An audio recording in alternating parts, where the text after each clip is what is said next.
Hello, my name is Arin Rosyaida Purwanto with student number 23020400057, and in this video I will give my reaction and I will try to answer the questions that given for the critical listening final exam. So maybe I will start with giving my self reaction about the video given. So when I watch the video, I am interested to the video because what the speaker talks about, it gives me new insight about the self-confidence itself.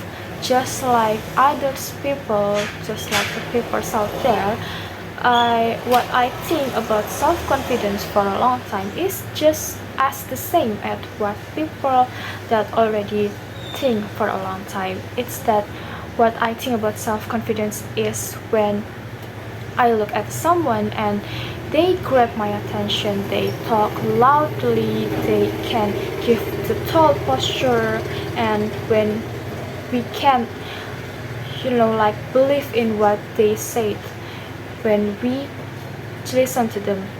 But according to what the speaker said in the video, it turns out that it is not a real self-confidence. If we talk about real self-confidence according to the video, it turns out that self-confidence is not just about that. It's even different way with that. What the speaker said in the video, self-confidence, he called it as self-fidelity, is about when you being true to yourself. It's about when you have a faithfulness to yourself.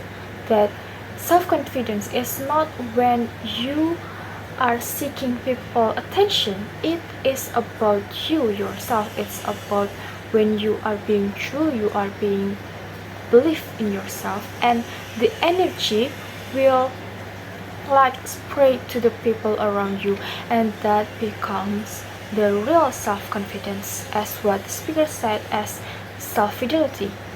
And that insights quite I am really interested with what speaker said in the video, because it's really a bit different with what I think about the self-confidence for a long time. And maybe I will try to answer the questions that given. The first one is about the common misconceptions that people have about self-confidence, and this misconceptions also is what I already think for a long time about self-confidence itself. That when we talk about people with confidence, when we imagine about people with confidence, we have a picture about a people like a leader. When they entering the room, they will grab our attentions and they will talk loud, they will make an impressive performance, and they will being told like being real confidence. And it turns out that is the misconception for a long time. That is not the true self-confidence according to the video itself. That that's just giving like first impression, and it can be different as the true self-confidence itself. And even the speaker in the video said that actually that gesture can lead into what it's called by narcissism. And that's a bit makes me wow, is it true about the self-confidence stuff? And the second questions is about the difference between fake confidence and authentic self-confidence, that given according to psychological research in the video. So according to the psychological research that mentioned in the video, The difference between fake confidence and authentic self-confidence or self-fidelity, which the speaker said, lies in the center or the foundation and the long term of what comes. So a fake confidence, this including the behaviors like talking loudly and making lots of contact in the room and having tall postures, it based on signaling that you are confident when appearing confidence, and it makes others assume that you are confident. It makes others think that you are a competent person. But it turns out that the outcome from that gestures, from that fake confidence, is it may work, but only for a short term, not for the long term impressions. Particularly when people don't know much about you when they the first time meet you. For over time, these gestures can be different with your true self, right? And that becomes the problems that leads into a dishonest or not authentic person. And the research shows that can that behavior can pushes people away from you. And when I heard that from the speaker, I think that, wow, it can be true. I am myself ever, you know, that experience. I have ever have that experience, and that fake confidence can lead into anxiety, into a feelings of regret, because what we shows at the first meet and over time can be different. That's why it's called fake confidence. And the authentic self-confidence, or what it's called by self-fidelity, the foundation of self-fidelity is the faithfulness with yourself.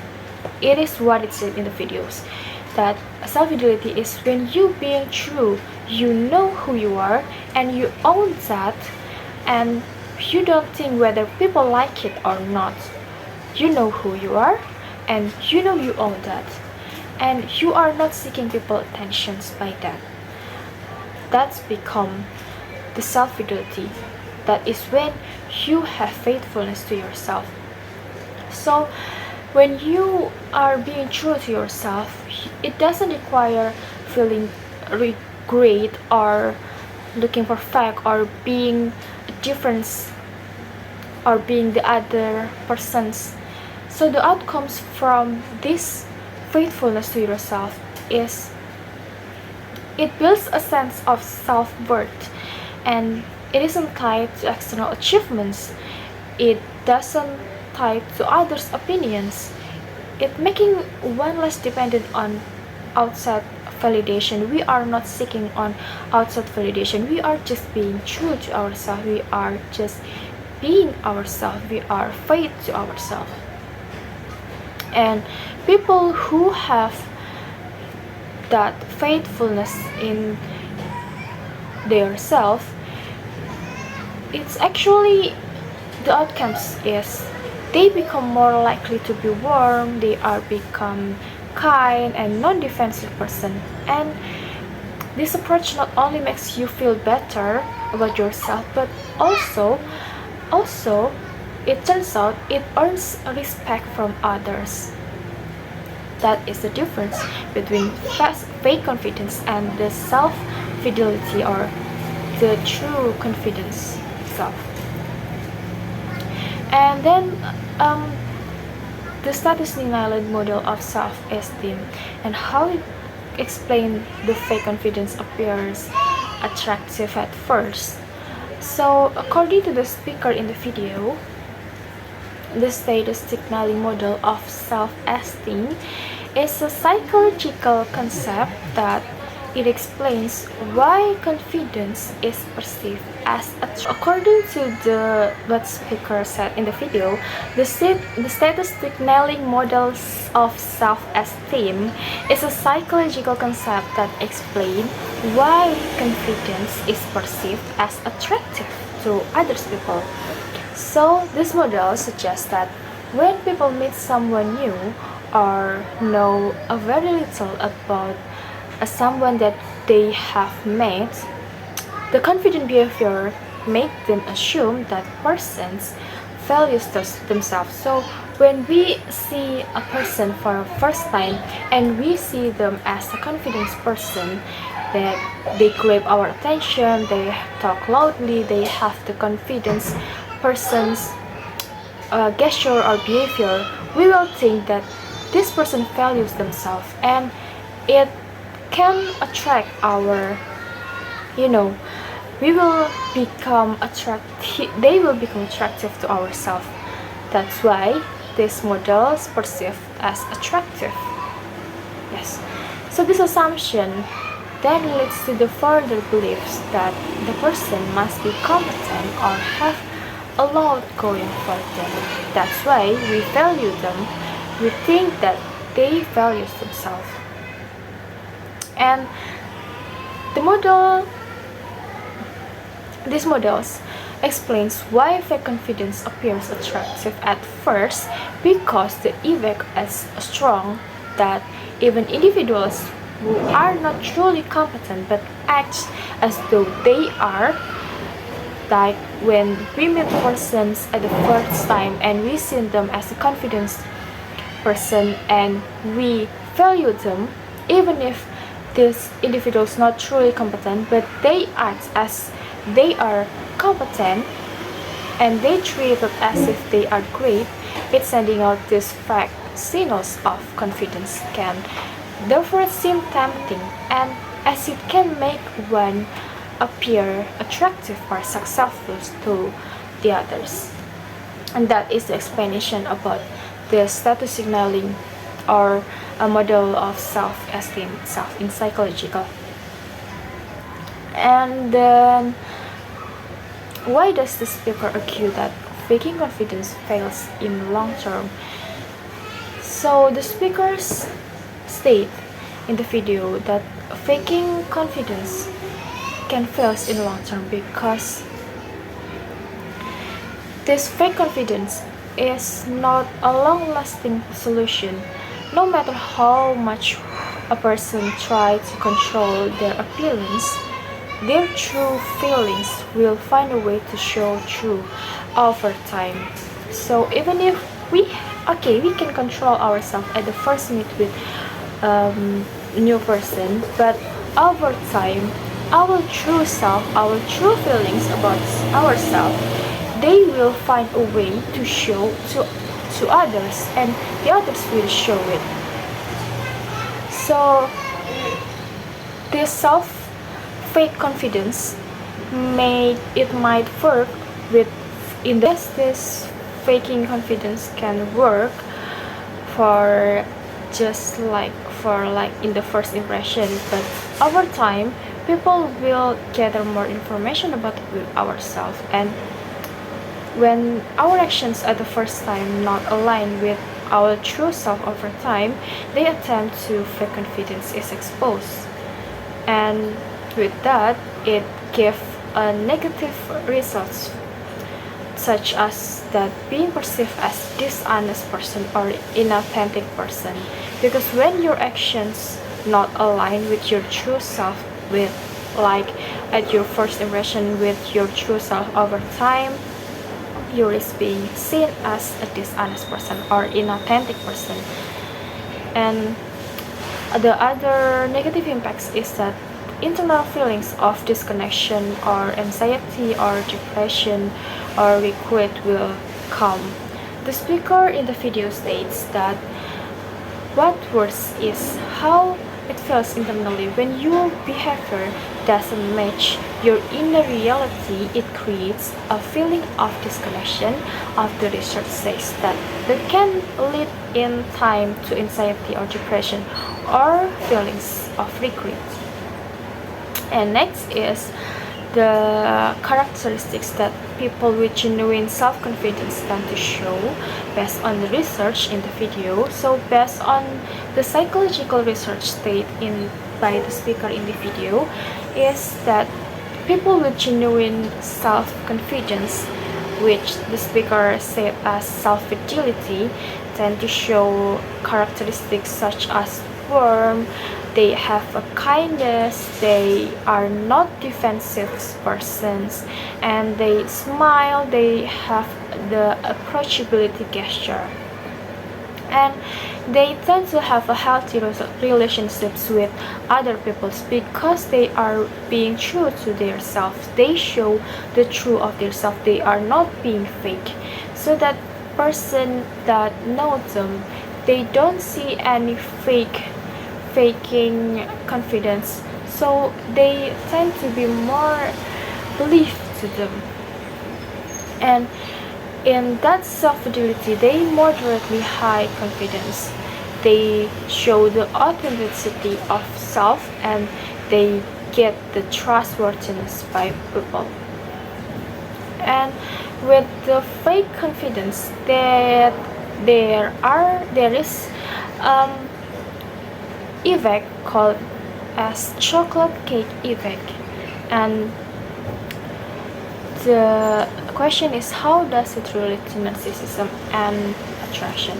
So the chocolate cake effect is a concept that mentioned in the video by the speaker, that it explains how narcissistic people can initially seem appealing, but their attractiveness they fades over time, just like the when you eat chocolates. So this is called as chocolate effect. And here's how it appeals to narcissism and attraction. So just like chocolate cake, narcissistic individuals might have an initial like a flash of overconfidence at the first meeting, and it's attractive to other people, and this initial appeal might make them seem desirable, and then they have fading attraction.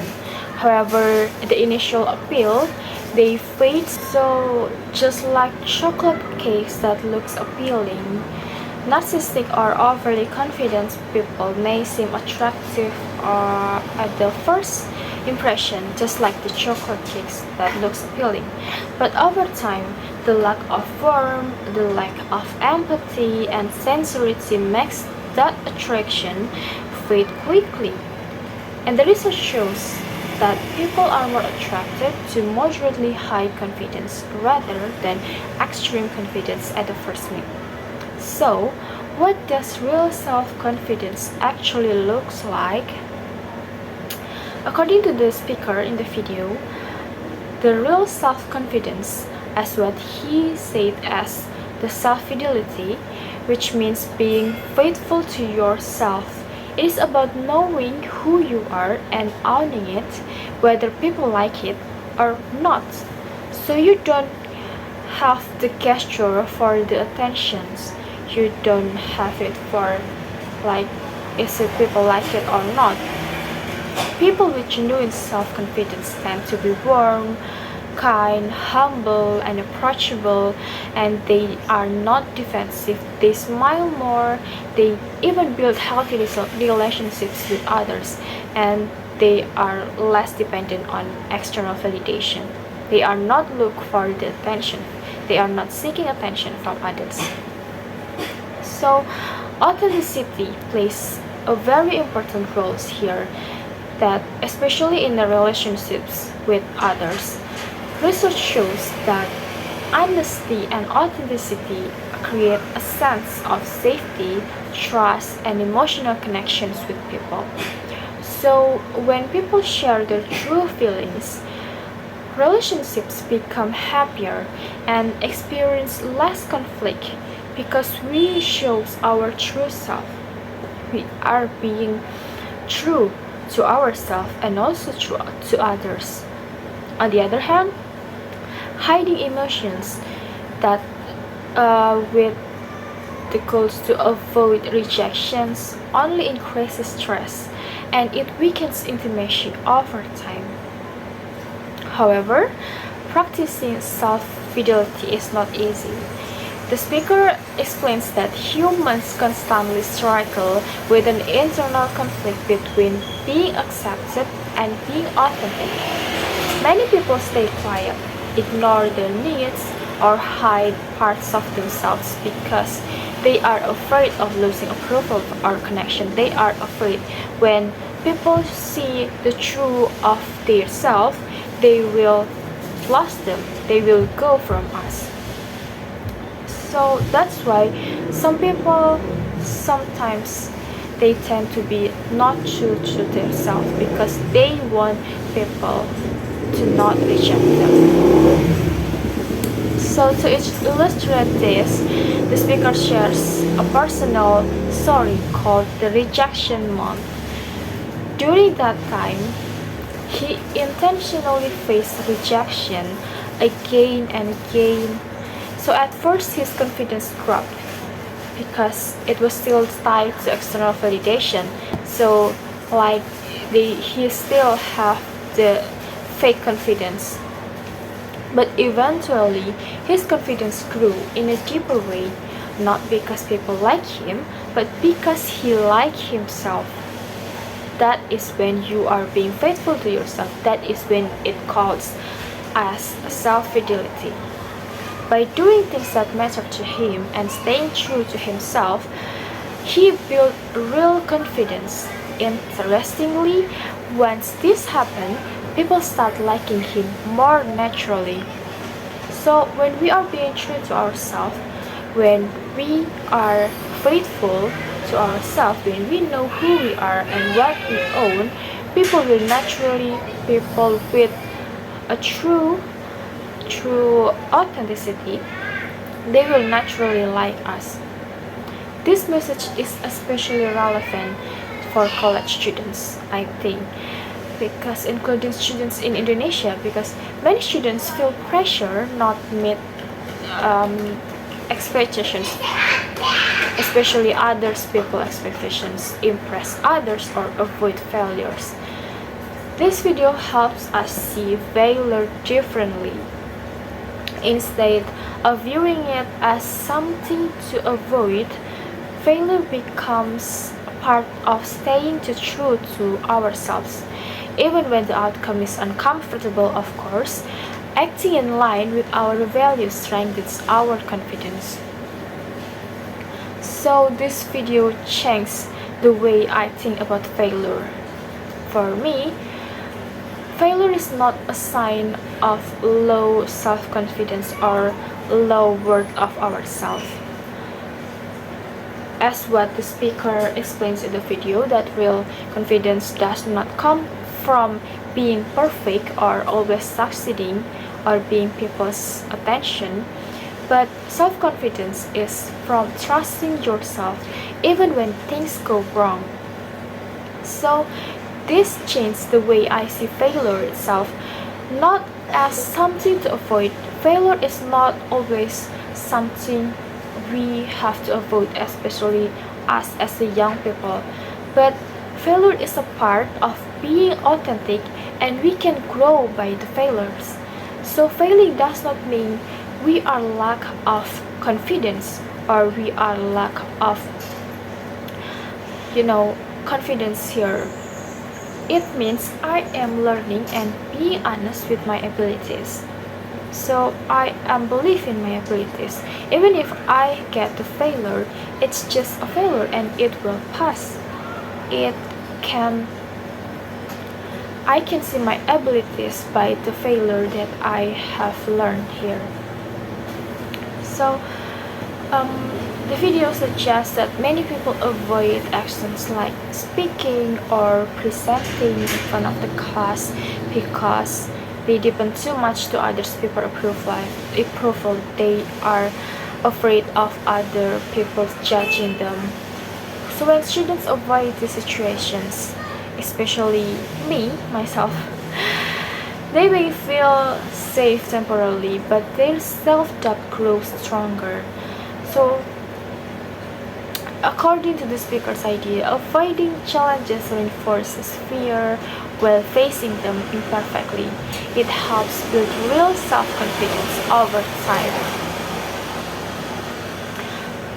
So, in manage negative thoughts or anxiety in my academic life, instead of trying to look confident at always at any time or comparing myself to others, I accepting my self-doubt and still I am taking actions. So this mindset helps me to reduce anxiety because confidence comes from trusting myself, not from eliminating fear completely. So yes, I have self-doubt myself, but I will still taking the actions to show my ability here. And how can we support each other as students when someone experiences stress or anxiety? We can support each other by creating a safe environment where students do not feel judged for being imperfect, encouraging authenticity, listening without criticism, and reminding each other that confidence is internal. It's not about appearance. When students feel accepted, they are more likely to trust themselves and grow. And that is what we needed in the classroom environment. So that was my reaction for the video given in the final examination for critical listening test. And next I will talk about my listening journey. So I would like to share my listening journey in learning listening in English. First, maybe I will talk about my experience back in high school era. So what I have in my high school is that I have not a lot experience in listening, in studying listening in my high school. Yes, we did. We have a listening activity, but it's just like in the final semester, I think, as I remember. So it's not that frequent. Even I don't even have any experience in listening during the studying stages in my high school era. I just have just like one experience in listening, and it is in the final test as what I remember. Yes. So I think it's not just like what you or other people have experienced. So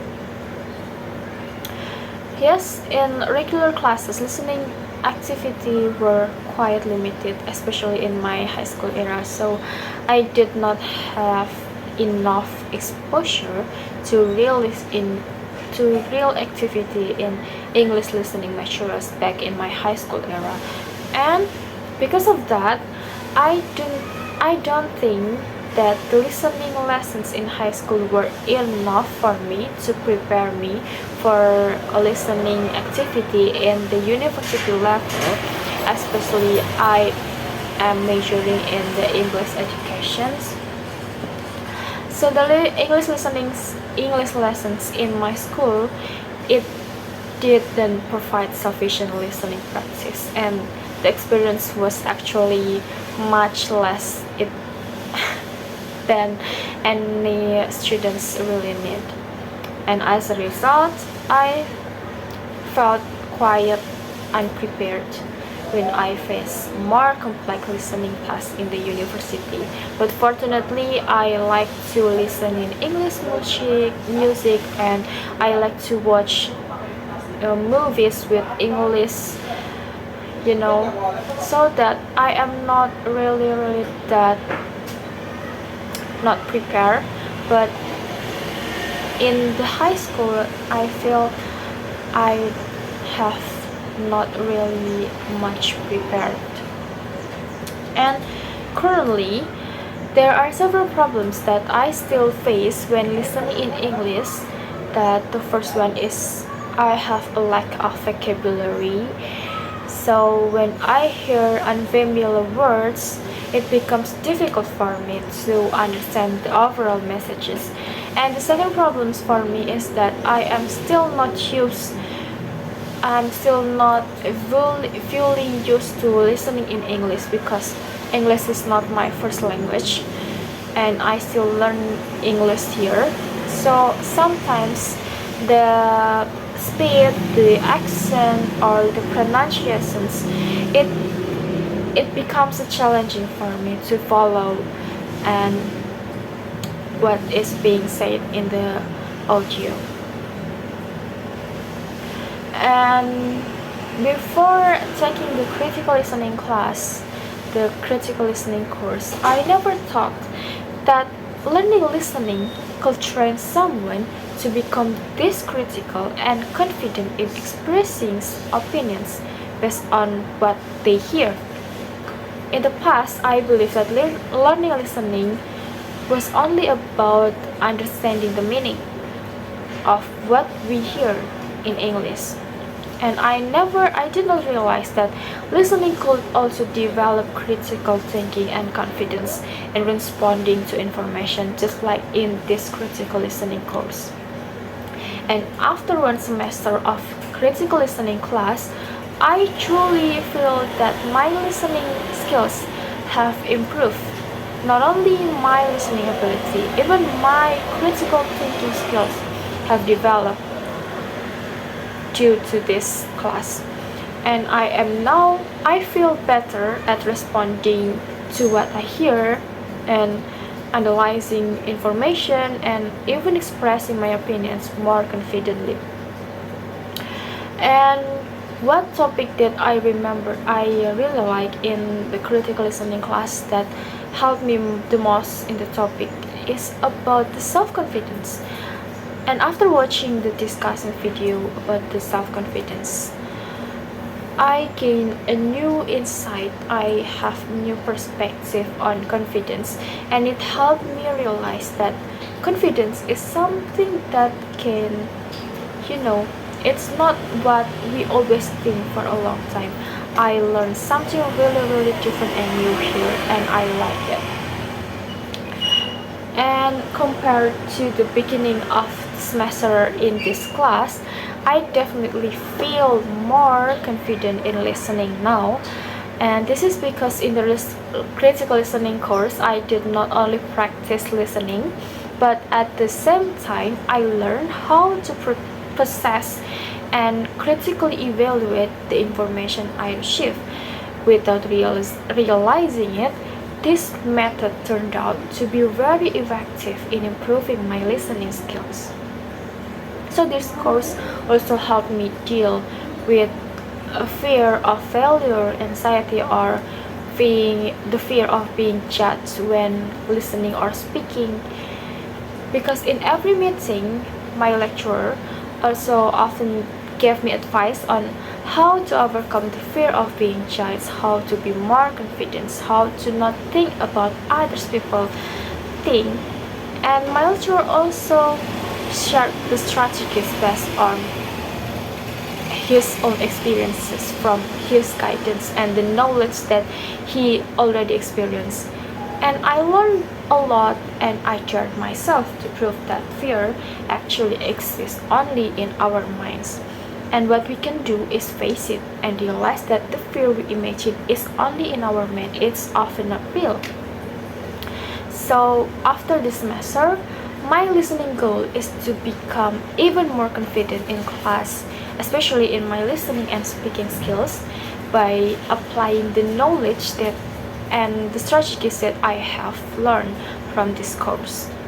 And the support that I hope to receive from the lecturer and my friends is a respect and appreciation. I hope that not only for me, but also for anyone who in the class, for any students, I hope that others will not judge immediately when someone's try to express their opinion in the class. And I hope we can support each other by giving positive feedback and appreciations in the class. So I think that is all of my reaction for the video and my listening journey. I feel happy because I can share my thoughts in this video. I feel very grateful that this course really helped me to gain my critical thinking skills, and I have the chance to share my thoughts here. Thank you for watching, and wassalamualaikum warahmatullahi wabarakatuh.